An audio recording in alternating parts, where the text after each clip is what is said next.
paz e a misericórdia do nosso Deus. Vamos tentar terminar essa aula hoje, porque eu tenho que terminar hoje, então eu vou precisar da ajuda de vocês, tá bom? Nós vamos terminar de responder todas aquelas perguntas que foram distribuídas no grupo, porque são extremamente importantes. Nós não precisamos nos dividir em grupo, mas é importante que, vamos dizer assim, as pessoas do grupo estejam prontas para responder a pergunta naquele momento, tá bom? E eu não estou vendo quem são os grupos, então eu vou pedir que vocês sejam rápidos. Quando eu falo, olha, um grupo, por favor, responda. Não vou dizer qual é o grupo. Esteja pronto para responder quando a gente chegar nesse momento, tá bom? Nós vamos continuar lembrando sobre a importância dessa celebração da Páscoa, e é muito importante que a gente entenda que a libertação do povo de Israel, daquela terrível condição de escravidão, e era uma escravidão realmente sofrível, terrível, eles passavam muita necessidade, é uma figura do sacrifício que Jesus fez em favor da igreja para nos libertar do terrível e também sofrível escravidão do pecado. Então é muito importante que a gente tenha em mente, né, que todo aquele sofrimento daquela escravidão egípcia, né, pessoas morriam de tanto trabalhar, debaixo do chicote também dos egípcios, todo tipo de perseguição, morte de primogênitos do povo de Israel, desculpe, não é? Toda aquela vida miserável, né, reflete o que o pecado faz na vida das pessoas que ainda não conhecem Jesus como Senhor e Salvador. E às vezes nós não valorizamos o que Cristo fez, às vezes nós nos esquecemos da miserável vida que nós tínhamos antes de conhecer Jesus, e quando isso acontece, cuidado com o que eu estou dizendo, fica mais fácil voltar a viver daquele jeito, achar que o pecado não é tão ruim assim. Então, é muito importante a gente fazer uma aplicação de tudo isso que nós estamos estudando. Mas antes de continuar, eu quero orar. Obrigado, Deus. Obrigado pelo teu amor por nós. Obrigado, Senhor, porque quando nós vivíamos uma vida completamente contrária à tua vontade, provocando o Senhor o tempo todo, quando nós desdenhávamos dos teus princípios, ó Pai, quando nós brincávamos com o pecado e quando nós achávamos graça do pecado, quando a gente incentivava outras pessoas a viverem também no pecado juntamente conosco, quando nós éramos esse tipo de pessoas, o Senhor nos amou, o Senhor nos buscou, o Senhor enviou o teu Santo Espírito, nos capacitou, ó Pai querido, a ver a miserabilidade da nossa vida, nos ajudou a ver o quanto nós éramos pecadores, o quanto nós éramos ofensivos ao Senhor, e o Senhor nos deu arrependimento, o Senhor nos capacitou, ó Pai querido, a crer em Jesus e a desejar, ó Pai querido, essa vida que o Senhor propõe por nós na Tua Palavra. Sabemos que isso foi exclusivamente pela Tua graça, não foi um pingo da nossa capacidade, da nossa intelectualidade que fez com que nós compreendêssemos, ó Pai querido, o nosso estado deplorável. Foi somente a Tua graça e a fé que o Senhor mesmo nos deu, ó Pai. Te agradecemos por isso. E te agradecemos porque o Senhor continua trabalhando no nosso coração. Te agradecemos pela Tua palavra, Pai querido. E pedimos, ó Pai, que essa palavra, que agora nós temos acesso e temos a iluminação do Teu Santo Espírito, que essa palavra, Pai querido, nos ajude nessa caminhada cristã.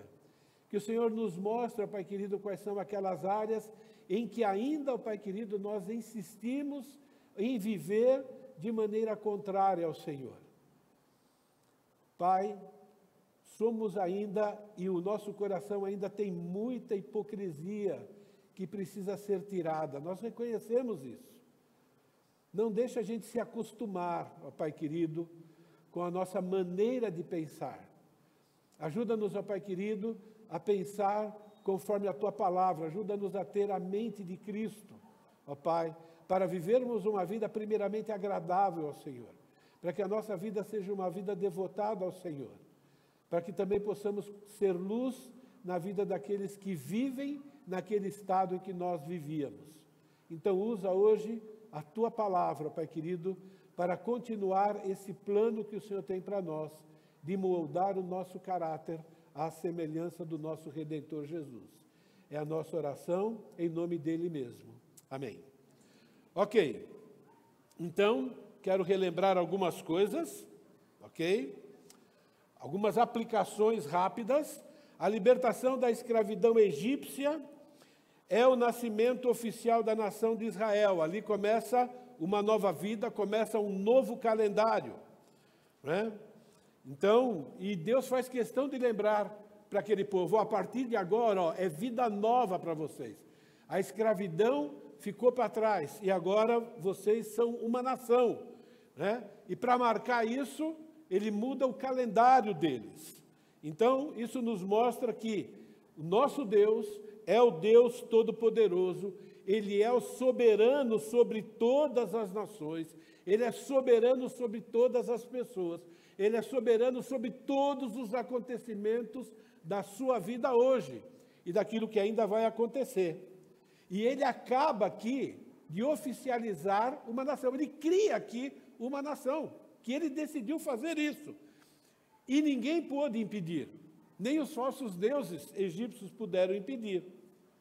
E agora vai nascer uma nação que, no plano de Deus, é para ser uma nação independente de qualquer outra nação, enquanto eles forem fiéis aos mandamentos que o Senhor der para eles. O nascimento oficial de Israel como nação prefigura o nascimento da igreja, que é o dia da nossa salvação, quando pela fé reconhecemos Jesus como nosso Senhor e como nosso Salvador e nos colocou como família numa igreja. A igreja é o plano de Deus durante todo o Novo Testamento. E viver como igreja é fundamental para que o plano de Deus seja realizado na nossa vida, individualmente falando e também de maneira coletiva. Assim como Israel começaria uma nova vida livre da escravidão egípcia, Deus nos tornou novas pessoas, livres da escravidão do poder do pecado. Nós podemos dizer não para o pecado, nós podemos lutar contra o pecado. E quando nós caímos em pecado, nós podemos nos livrar naquele momento, pedindo perdão, ficando em pé e continuando a vida cristã livre. Nós não precisamos continuar sendo escravos do pecado, porque recebemos poder para isso. Deus nos libertou da escravidão do pecado, assim como libertou Israel da escravidão física. Agora, porém, libertos do pecado, transformados em servos de Deus, tende o vosso fruto para a santificação e, por fim, a vida eterna. Então, nós fomos salvos para mudar, e essa mudança é um bem, é uma bênção para nós. Como foi a mudança do Estado de Israel de escravidão para agora a liberdade. E nós temos que lembrar disso, porque parece que temos uma tendência a voltar à vida de escravos. Assim como Deus fez com Israel, através de Jesus, Deus se torna nosso Deus e nós seus adoradores. Deus nos torna seus filhos.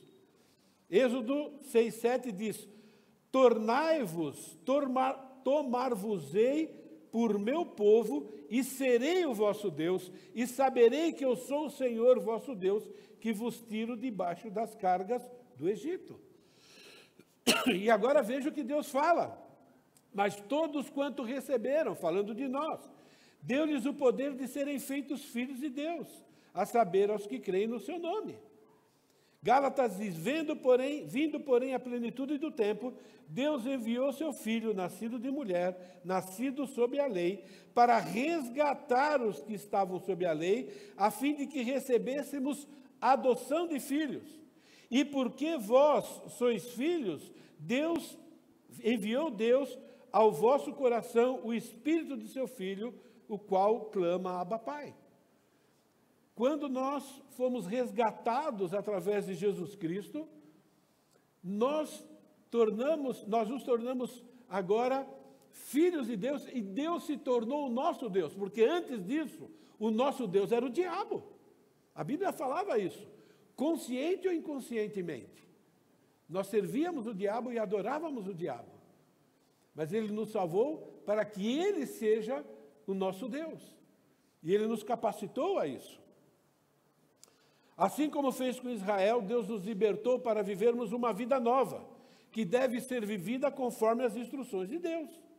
Tendo, pois, ó amados, tais promessas, purifiquemo-nos de toda impureza, tanto da carne como do espírito, aperfeiçoando a vossa santidade no temor do Senhor. E o que Deus fez com Israel?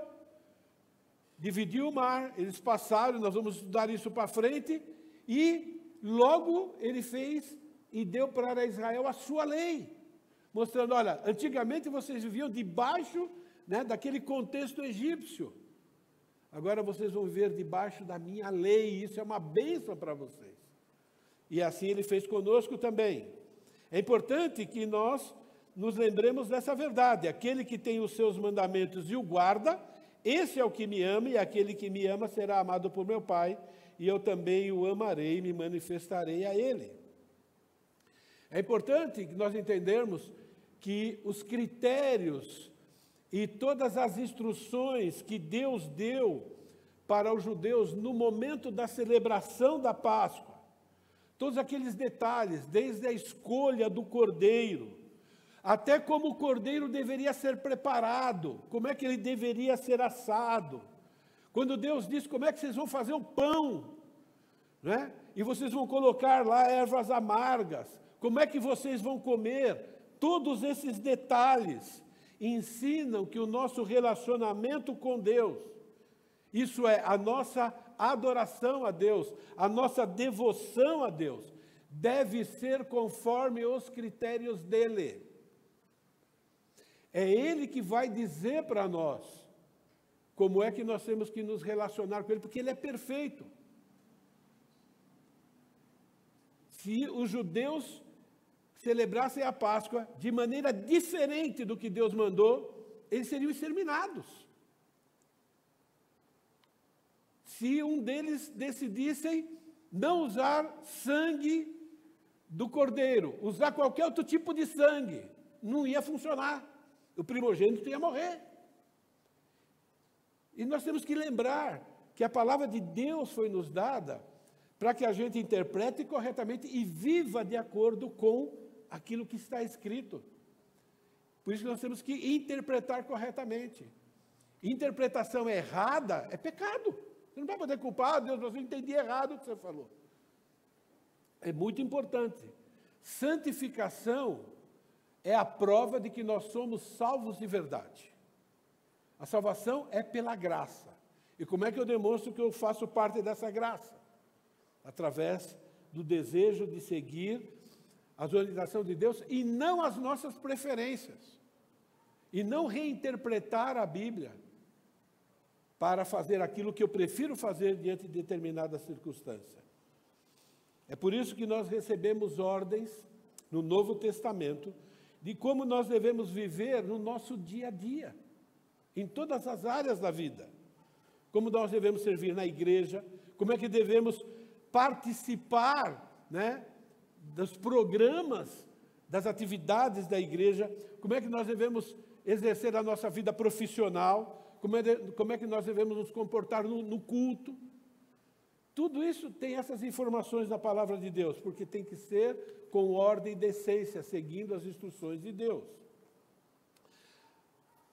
Assim como Israel, a partir da libertação, está rumando à terra prometida, nós também recebemos a garantia de que, viveremos num novo lugar por toda a eternidade. Vi novos céus e nova terra, pois o primeiro céu e a primeira terra passaram e o mar já não mais existe. Vi também a cidade santa, a Nova Jerusalém, que descia do céu, ataviada, como noiva adornada para o seu noivo, e assim por diante. E nós temos a descrição do que está nos aguardando lá. Imagine, às vezes eu acho que nós vivemos aqui nesse mundo de maneira diferente dos israelitas enquanto estavam no deserto. Os israelitas, enquanto estavam no deserto, eles não viam a hora de chegar na terra prometida, porque eles sabiam que o deserto ainda não era o ideal. E lá no deserto eles tinham a proteção de Deus, eles tinham comida de Deus, eles tinham a água que Deus mandava, eles tinham tudo o que precisavam. Mas eles não estavam contentes com aquilo. Às vezes eles estavam descontentes e pecaminosamente falando. Mas eles queriam entrar na terra. E parece que a gente vive aqui nesse mundo querendo continuar aqui. E nós não vislumbramos aquilo que nos aguarda como sendo melhor para nós. Mas é para isso que nós vivemos aqui nesse mundo, olhando também para aquilo que devemos, ou para onde nós iremos. Assim como o Cordeiro salvou os primogênitos, graças ao sacrifício de Jesus Cristo, como o Cordeiro de Deus que tira o pecado do mundo, a nossa salvação é garantida. Nós não vamos passar pelo tormento eterno. No dia seguinte, viu João a Jesus, que vinha para ele e disse: eis o Cordeiro de Deus que tira o pecado do mundo. E o israelita fiel, quando ouviu isso, lembrou lá do Egito.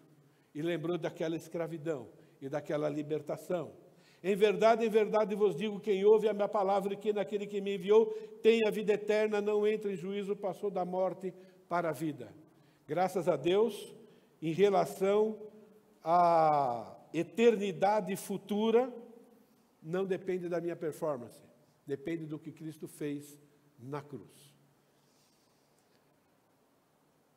Assim como a morte e o sangue daquele cordeiro libertou ou poupou a vida dos primogênitos que confiaram naquela ordem de Deus, Tira o sangue, passa no umbral da porta, e quem fizer isso, o primogênito não vai morrer.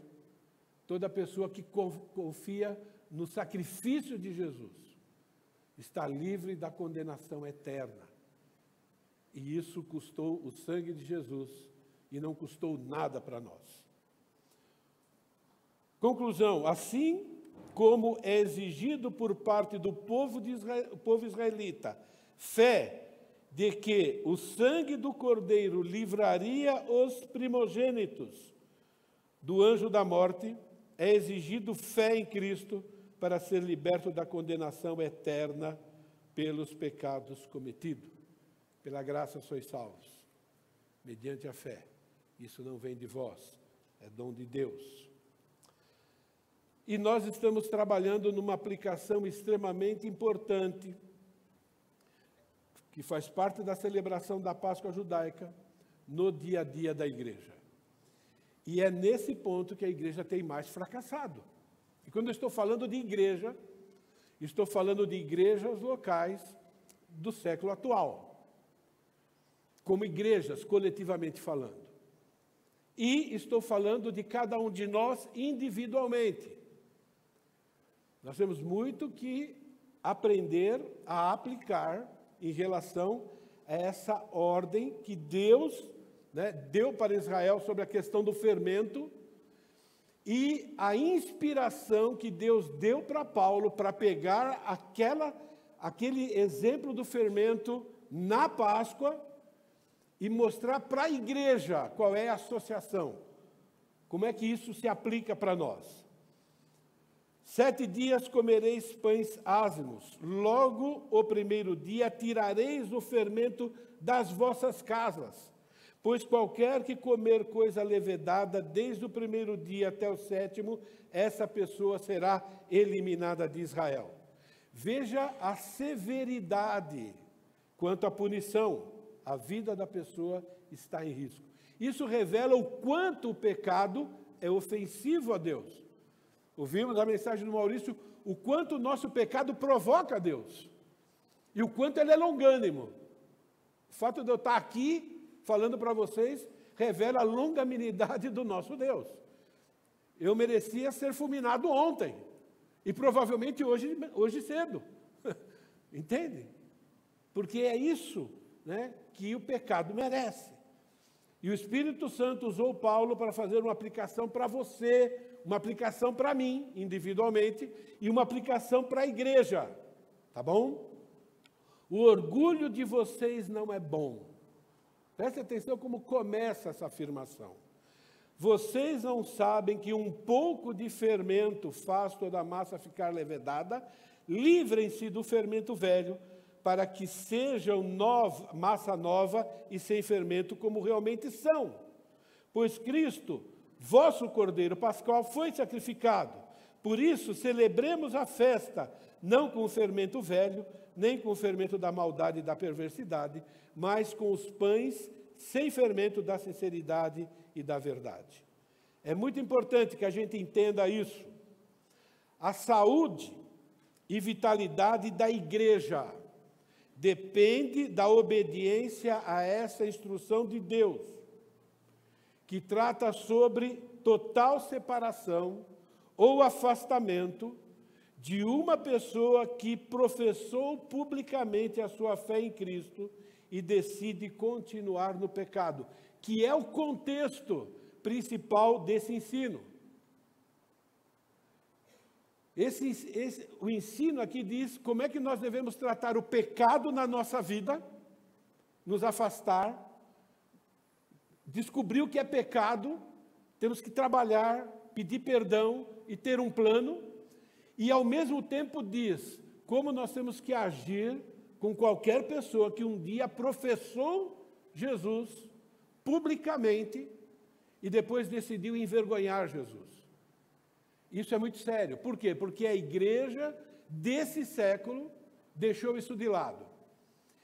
Igrejas sérias, cuja a pregação da palavra é boa, estão se tornando igrejas ruins, porque a pregação continua boa, mas não ensinam e não tratam quem não obedece. Isso é, não lida corretamente com o pecado quando ele é praticado e não abandonado. Então não basta ter aqui, né, na nossa igreja, uma boa mensagem, uma mensagem bíblica. Nós temos que lidar com o pecado na nossa vida e ajudar as pessoas que podem estar brincando com o pecado a parar de fazer isso. Isso é muito importante. Ok? Então a saúde da igreja depende disso. Mas agora vos escrevo que não vos associeis com alguém que, dizendo-se irmão, for impuro, ou avarento, ou idólatra, ou maldizente, ou beberrão, ou roubador, com esse tal nem ainda comais. Pois com que direito haveria eu de julgar os de fora? Não julgais vós os de dentro? Os de fora, porém, Deus os julgará. Expulsai dentre vós o malfeitor. E vocês se reuniram em grupo. Várias perguntas foram respondidas, eu vou passar por elas. Eu tenho aqui um pouquinho de crédito, porque faz um bom tempo que eu não estou aqui, vou precisar da paciência de vocês. Nós respondemos as várias perguntas. O que o fermento simboliza, eu não vou ler os textos bíblicos, porque vocês já leram. O fermento simboliza pecado. É muito importante que a gente entenda que qualquer pecado, no ponto de vista de Deus, é maldade. E é perversidade. Estamos estudando no meu grupo, estamos acabando o livro, né? Pecados intocáveis. Ok? Então tem lá, né, vários pecados aos nossos olhos bem simples. E Deus simplesmente diz, bom, todos esses pecados é maldade e é perversidade. É assim que a gente tem que tratar o pecado. Né? Então, o fermento aqui simboliza o pecado, a maldade, a perversidade na vida da pessoa, na minha vida, no meu estilo de vida antes de conhecer a salvação, antes de conhecer o perdão gratuito de Deus. O fermento aqui simboliza aquele estilo de vida contrário ao ensino de Deus. É isso que o fermento simboliza, ok? Por isso que ele manda tirar. Ele não manda apenas não colocar no bolo. Ele fala, na casa de vocês tem que tirar tudo. Né? Eu não sei como eles faziam naquela época, porque não tinha aspirador, né? Porque o fermento é tão... Mas veja uma hora, nada, olha o perigo. Se ficar um pouquinho de fermento aqui, vocês não perceberem, isso aí vai contaminar. É o ensino aqui. Em uma frase curta, escreva como o irmão fiel cumpre a ordem de Deus, decidindo reconhecer cada pecado em sua vida e abandoná-lo, adotando o estilo de vida caracterizado pela sinceridade e verdade, que são os ensinos de Deus, que estão descritos na própria Bíblia. É isso que significa, né? Como é que a gente cumpre essa ordem? Levando em conta o simbolismo do fermento, explique o motivo de Deus aplicar a pena de morte para quem comer qualquer alimento fermentado durante a celebração da Páscoa. Assim como o fermento vai penetrando aos poucos a massa até fermentá-la completamente, o pecado também vai contaminando a pessoa a ponto de dominá-la completamente. O pecado produz morte. O que é morte? A morte inclui a insensibilidade contra a maldade. Eu nunca esqueço, e eu nunca quero esquecer, o meu primeiro dia de aula no seminário. Durante dos meus 17 anos, foi a última vez que eu pisei no centro de São Paulo, até 1983, 85, deixa eu pensar aqui, até meus 25 anos, então eu fiquei 12 anos 100% de São Paulo. E de repente eu fui estudar no centro de São Paulo. E eu fui para a cidade de São Paulo à noite. Eu fiquei chocado, triste, ao ver tantos mendigos e crianças nas calçadas. Depois de um ano, eu não estava nem aí para aquelas pessoas. Eu me acostumei com aquilo. Não me chocou mais. Também não esqueço, né, aquela primeira semana da minha conversão genuína.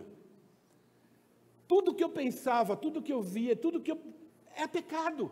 E era. O pecado ficou tão escancarado que, nossa, isso aqui que eu estou fazendo é pecado, aquilo. E vai passando o tempo, eu sei que eu fui perdendo a sensibilidade, eu fui acostumando com o pecado. Eu não sei se com você é assim.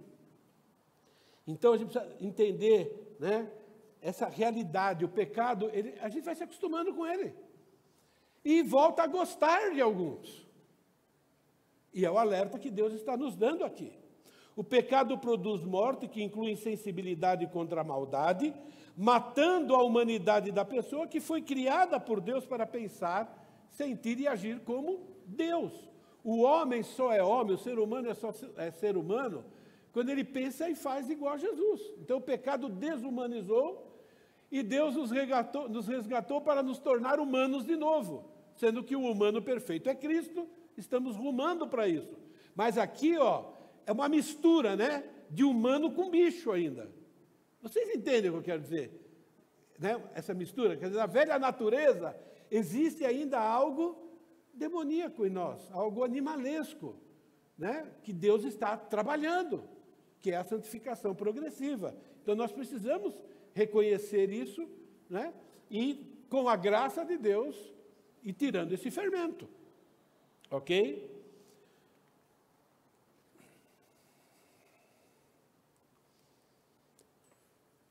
Tudo isso aqui vocês já responderam, tá bom? Quais são as ordens que os cristãos devem obedecer baseado nesse texto? Então, a gente tem aí, livrem-se do fermento velho, vocês não devem se associar com qualquer pessoa que diz irmão e seja ou vive desse jeito, né? Vocês nem devem comer. Deus ordena nós julgarmos os que estão dentro da igreja. Julgar aqui identificou o pecado, tem que tratar como pecador.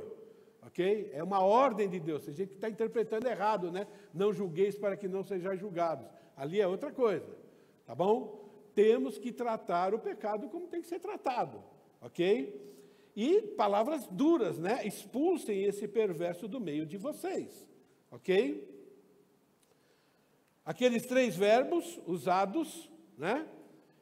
quanto ao tratamento que nós devemos dar às pessoas que fazem parte da igreja, ou fizeram, e decidem não abandonar um pecado, como é que nós temos que agir? Então, levando em consideração esses verbos, devemos excluí-las da comunhão conosco, entendeu? Nós temos que excluir, tá bom? E nos manter completamente afastados. Lembra o simbolismo do fermento? Não fui eu que criei esse símbolo. Foi Paulo dentro desse contexto inspirado por Deus. Sem nenhum contato ou relacionamento enquanto não se arrependerem. É isso. Nesse texto, inclusive, você não encontra nenhuma ordem além dessa. Vocês já fizeram o que tinha que fazer. Você não vai encontrar nesse contexto, né? Não, tem que ir atrás, tem que... Não, você não vai encontrar isso. Ok? Agora, nós temos outros textos que dizem, bom, nós temos que demonstrar amor. Só existe um jeito de demonstrar amor para quem está no pecado. Né? Quando é que você vai abandonar esse pecado para você voltar a ter comunhão com a gente? Tá bom, só isso, até logo uma viagem. Pode parecer frio, mas é a ordem que Deus dá. Né? E é muito importante. Ok? Sem nenhum contato ou relacionamento enquanto não se arrepender. Se você não vê como fermento, você está correndo perigo. E quem está perto de você está correndo perigo. A gente vai ver isso melhor para frente. A saúde e a vitalidade pessoal do seu relacionamento com Deus e da igreja, isso é, coletivamente falando, depende da obediência a essa instrução de Deus. Você sabe o que é mundanismo? Mundanismo é quando a gente permite que as coisas do mundo pecaminosas vá entrando sorrateiramente na nossa vida. É o fermento.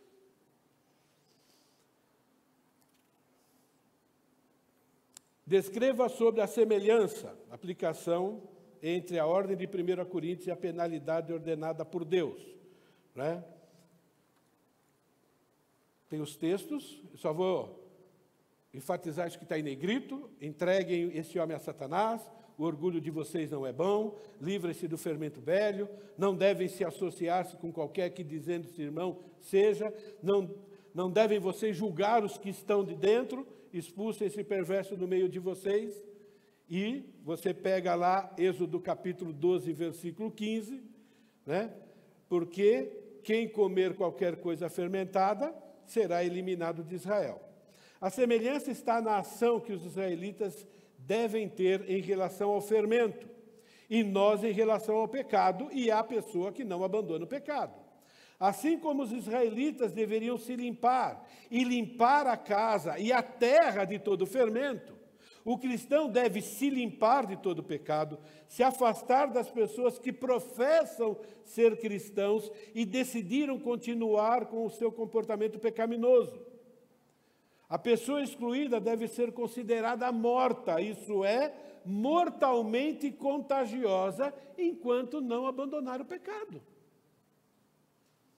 Eu queria que nós, hoje, tomássemos o mesmo cuidado com o pecado que todo mundo, na primeira semana de Covid, tiveram em relação ao Covid. Eu fui um daqueles que no primeiro mês, eu não saí de casa. Eu escrevia para os lugares, eles me entregavam em casa, a caixa chegava, aquela caixa de papelão, com o mantimento que eu precisava, ficava no sol, um tempo, com medo de... É impressionante que com o pecado, muitos cristãos não fizeram e não fazem desse jeito. Eu não faço desse jeito em relação ao pecado. Não quero ser hipócrita. Estou lutando. Eu tenho que ser lembrado disso. É impressionante. Então, né, a palavra de Deus é tão clara quando traz essa ilustração para nós. Mostrando a gente, pecado é algo terrível. Né? E o último estudo, vocês responderam até aqui. Agora eu vou precisar da ajuda de vocês. Tá bom? Pergunta: qual o motivo de Deus... o motivo dado por Deus para cumprir essa ordem, né? E o que vai, ou melhor, o que vai acontecer com qualquer cristão que não cumprir essa ordem. E eu quero ouvir um grupo primeiro respondendo essa pergunta. De onde você estiver, tem microfone na mão, rápido, gente. Eu só vou sair daqui hoje quando chegar na última pergunta. Eu peço essa liberdade para vocês hoje, tá bom? Por favor, né? Ninguém vai morrer de fome se sair daqui 15 minutos depois. Vamos lá, Jean, obrigado. O cristão que não cumprir essa ordem será eliminado do meio dos irmãos e julgado por Deus. Ok. Alguém pode me ajudar complementando? Tem mais uma observação, senão eu vou ficar... Todo mundo responder igual a ele? Grupos? Aqui, ó, Giovana. Pessoal, você sabe por que eu dei essas tarefas para vocês? Alguns anos atrás, nós ensinamos isso para a igreja. E parece que foi como daqui para vocês, como se fosse, não, né? Os pastores interpretam desse jeito e estão mandando a gente fazer isso.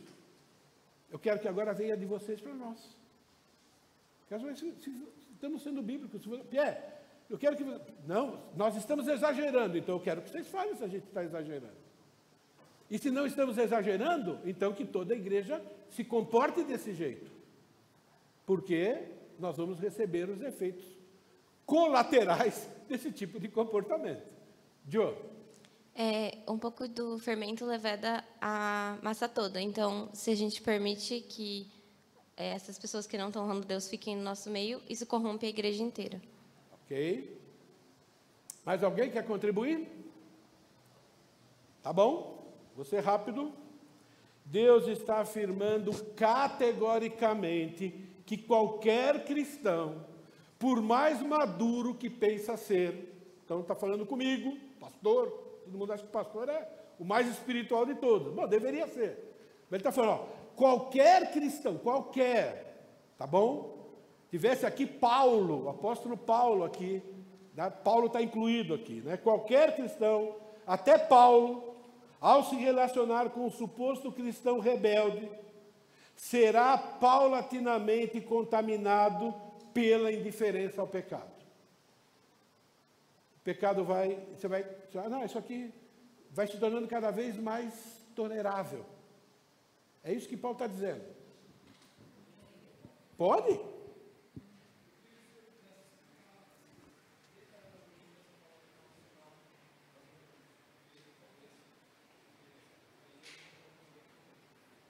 Tá, ele pediu para me explicar essa palavra relacionar. Então, eu não vou fazer isso porque vai muito tempo.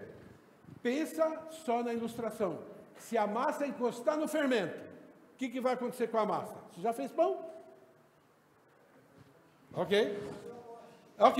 Não vai um pouquinho de fermento? Não tem que esperar um tempinho? Ok? Então, é isso.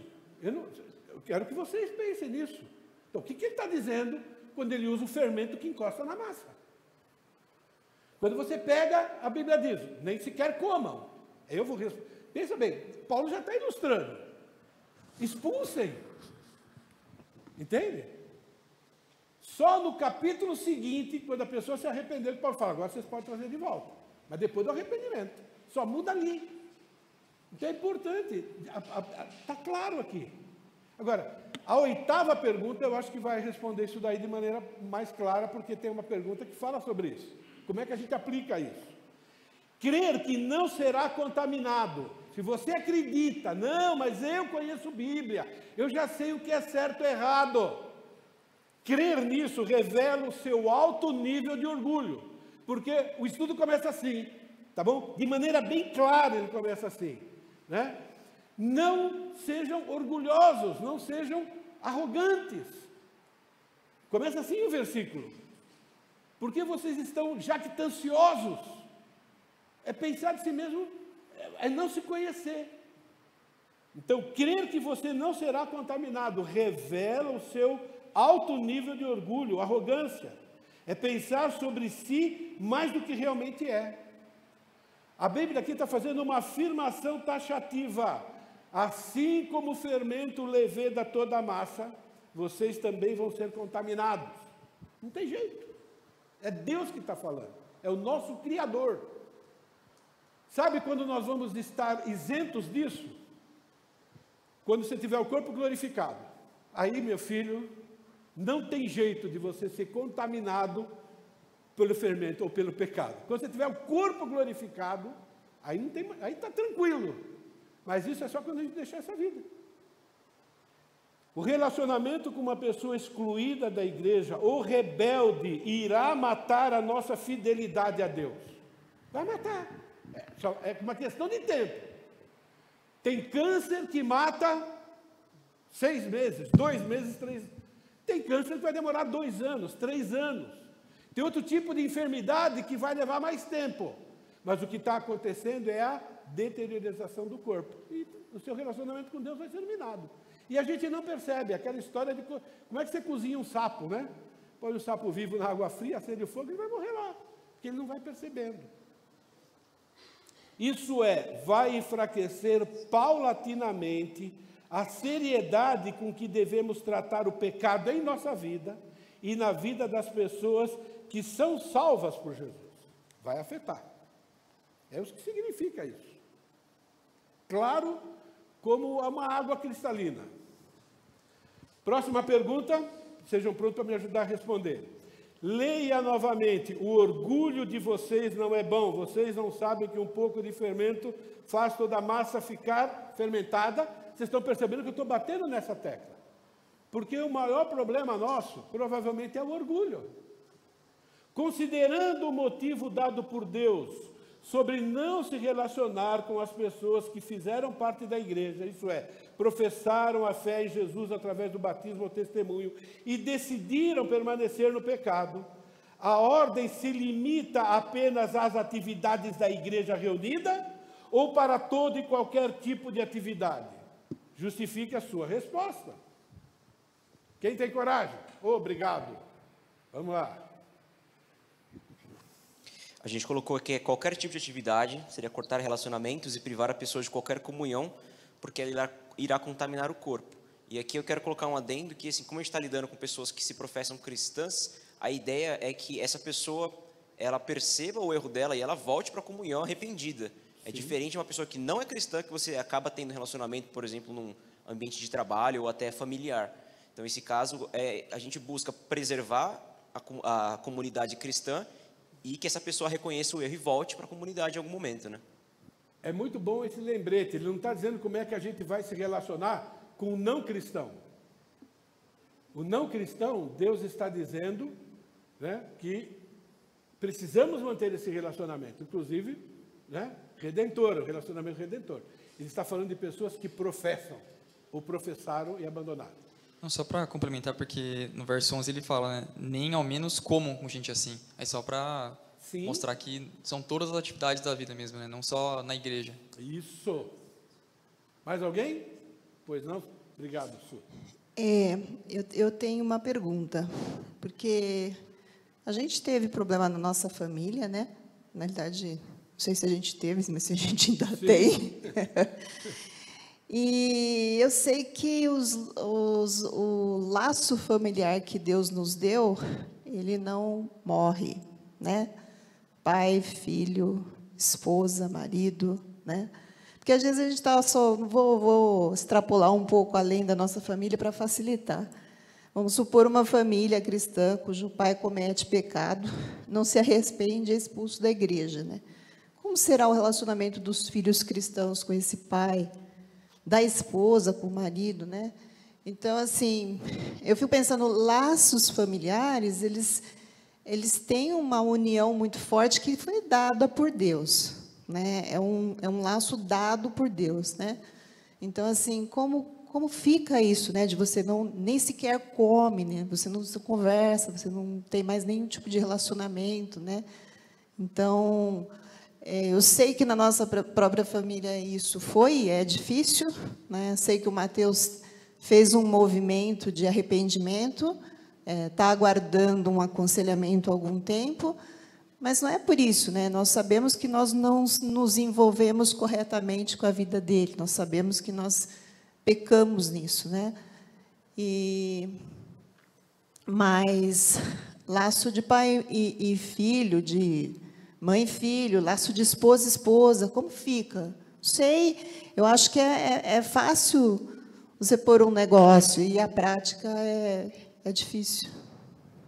Eu não vou responder a sua pergunta, com certeza, já estamos debatendo isso há um bom tempo, mas eu vou responder uma pergunta, eu vou fazer outra pergunta.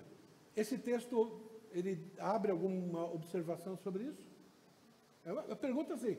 Paulo está escrevendo para a igreja, na qual é composta de famílias.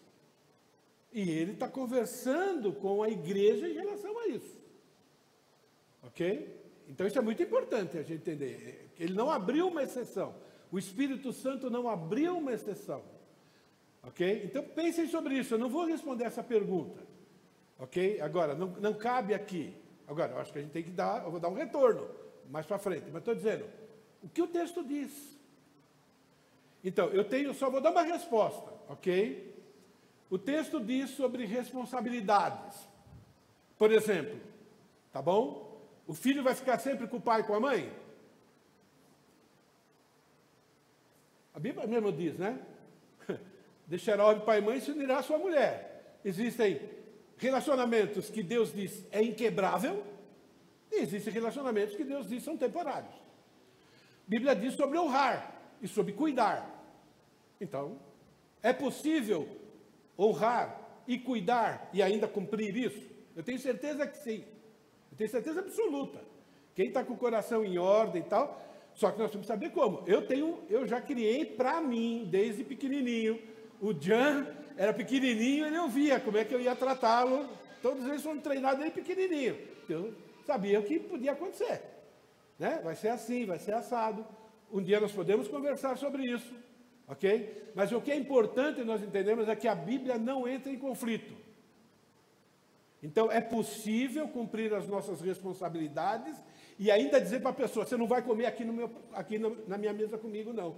Eu quero que você nunca esqueça que você está em pecado, enquanto você estiver debaixo do meu teto. E debaixo do meu teto tem um limite. Tem um limite. Né? Veja o Antigo Testamento como é que se tratava, por exemplo, uma pessoa que tinha lepra. Bom, é parente, mas e agora? Mas tinha um cuidado que era dado para aquela pessoa, eu tenho certeza que havia um cuidado que era dado para aquela pessoa, mas ela não convivia na mesma casa, por exemplo. Então, são vários exemplos. Só estou dando algumas ilustrações para vocês pensarem. Bom, a Bíblia diz que eu posso ser condenado por abandono de menor, mas até a própria lei já limitou, né? Abandono de menor, enquanto ele é dependente de mim. E como é que eu vou tratar um menor que se encaixou nisso daqui? Algumas mães vieram perguntar, né? Está na hora de batizar meu filho, está hora não está? Falaram, não esquece que o dia que você batizar o seu filho, não importa a idade que ele tem, ele está debaixo também dessa responsabilidade.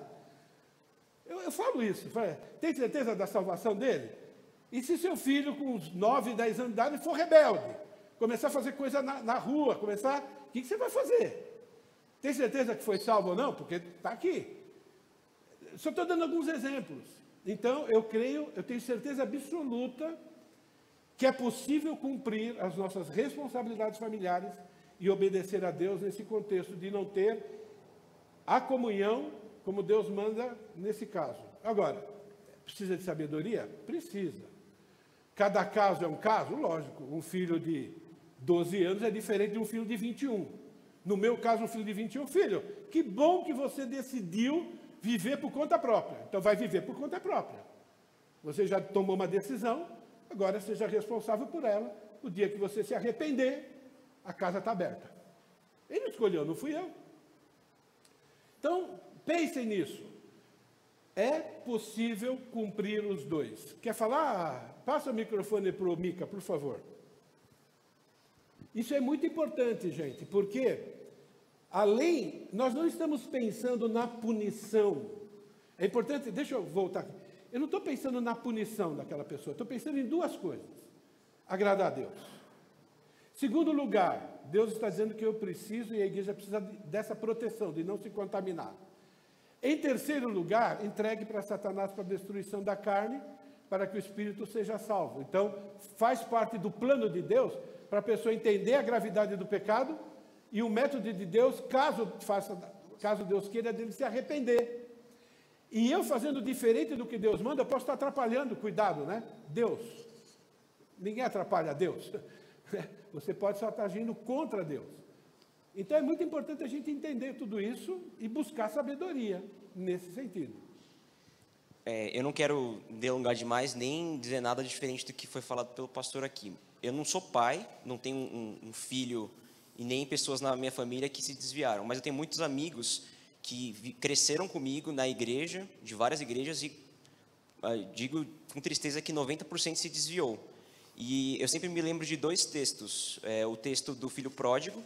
Então, quando ele já tinha maioridade, ele saiu de casa, ele falou, não quero isso, eu quero viver no mundo.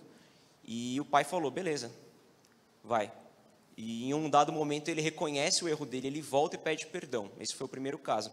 A gente não vê na Bíblia falando o contato do pai com o filho nesse momento. E o segundo é uma citação que C.S. Lewis ele coloca, que ele fala, quando uma pessoa decide, do meio cristão, ele fala, não, isso aqui não faz sentido para mim, eu vou viver fora. Eu acho é difícil entender isso, mas C.S. Lewis fala, é até bom que essa pessoa tome uma decisão, porque ela decide que ou ela não é cristão e nunca foi, ou ela decide sair do meio e experimentar o mundo, e ali Deus vai tocar na vida dela, e ela vai voltar arrependida ou Deus vai levá-la.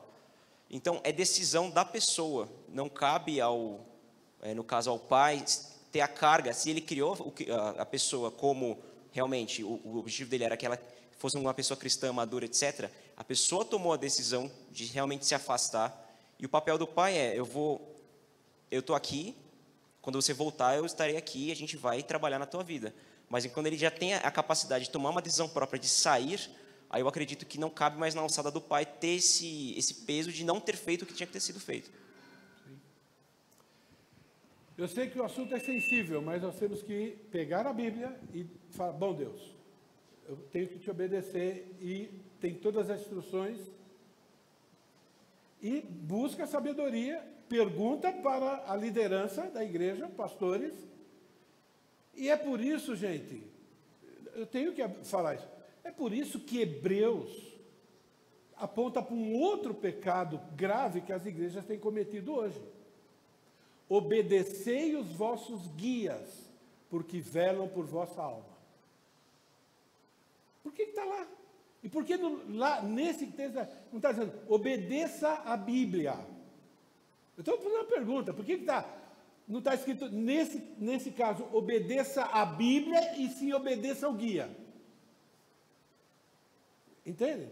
Porque existem situações que é área de sabedoria. Não tem jeito.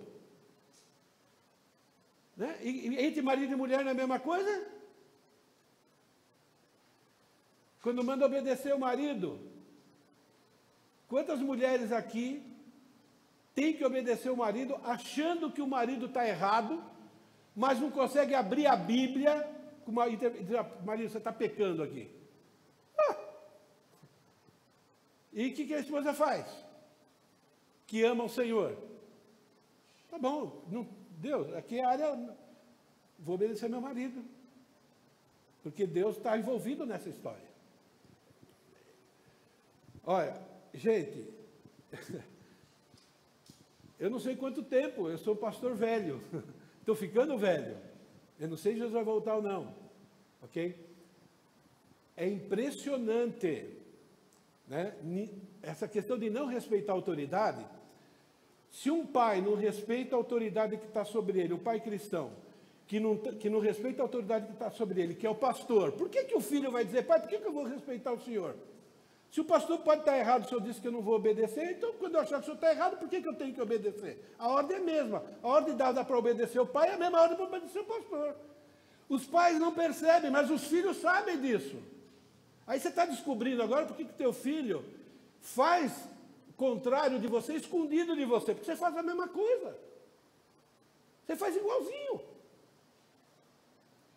Você quer que o teu filho confie, sabendo que você... Mas você não faz a mesma coisa. Gente, eu estou falando isso, e de novo, tá bom? Houve uma época em que, pecador miserável, sabe, eu queria preservar a minha imagem como pastor. Hoje eu já passei dessa fase, de verdade. Eu quero tentar agradar a Deus. Não significa que eu estou certo sempre.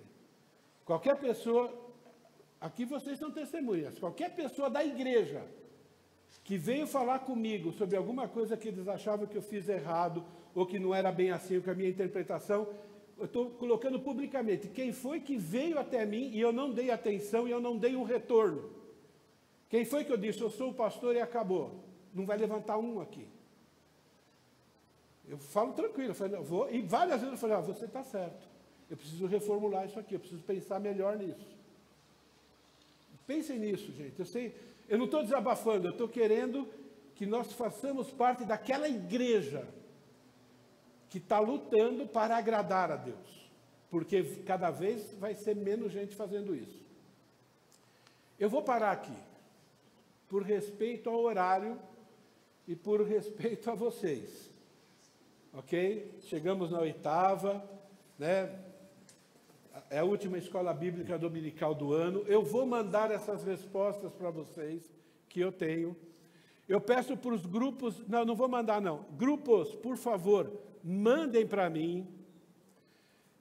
Eu vou juntar, tentar formular, vou pedir para alguém. Eu vou arrumar um jeito de juntar todas as respostas, porque é a resposta da igreja, não é a minha resposta. Entendeu? A minha vai estar numa cor, a resposta da igreja toda vai estar em outra cor, vocês vão perceber claramente.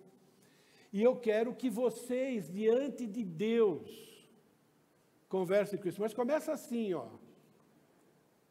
Quais são os pecados pessoais que eu talvez esteja tolerando? Primeiro eu.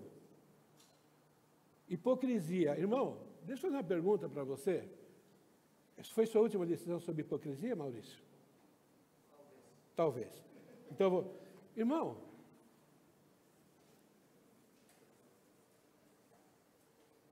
você é hipócrita? Porque eu sou muito hipócrita. Ouvindo as mensagens do Maurício, gente, mas como eu ainda sou hipócrita? Às vezes sem perceber, às vezes percebendo.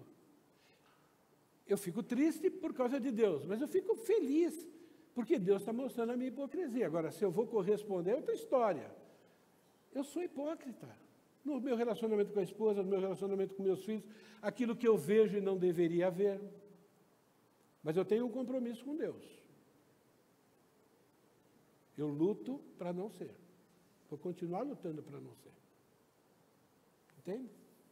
Tem coisas que eu estou indo bem, tem coisas que eu... Aí, às vezes acontece, né, dá uma caída.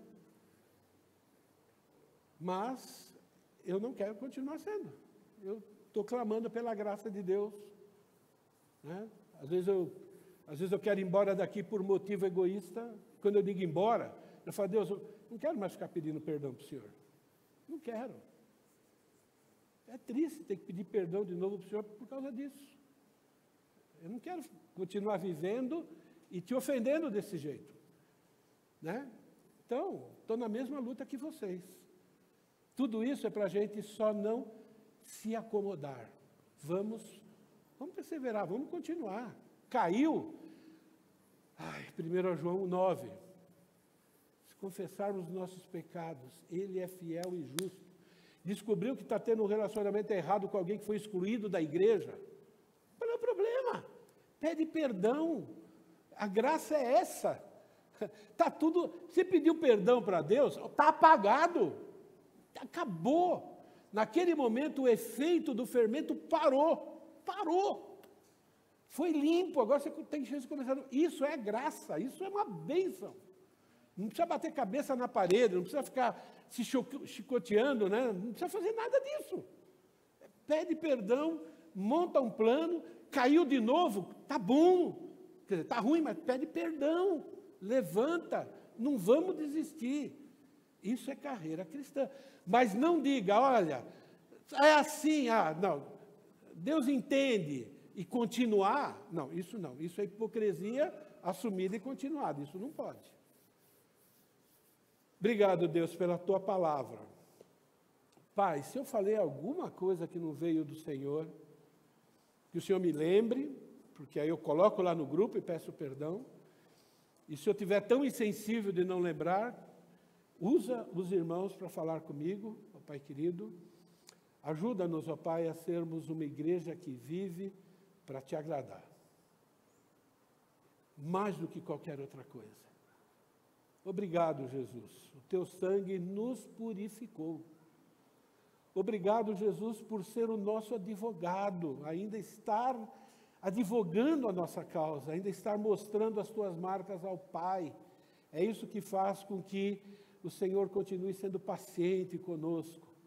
Ó Espírito Santo, não permita que a gente tenha uma consciência cauterizada. E toda honra e toda glória, no final de tudo, é do Senhor. E é em nome dele que a gente ora e agradece. Amém. Deus abençoe, gente.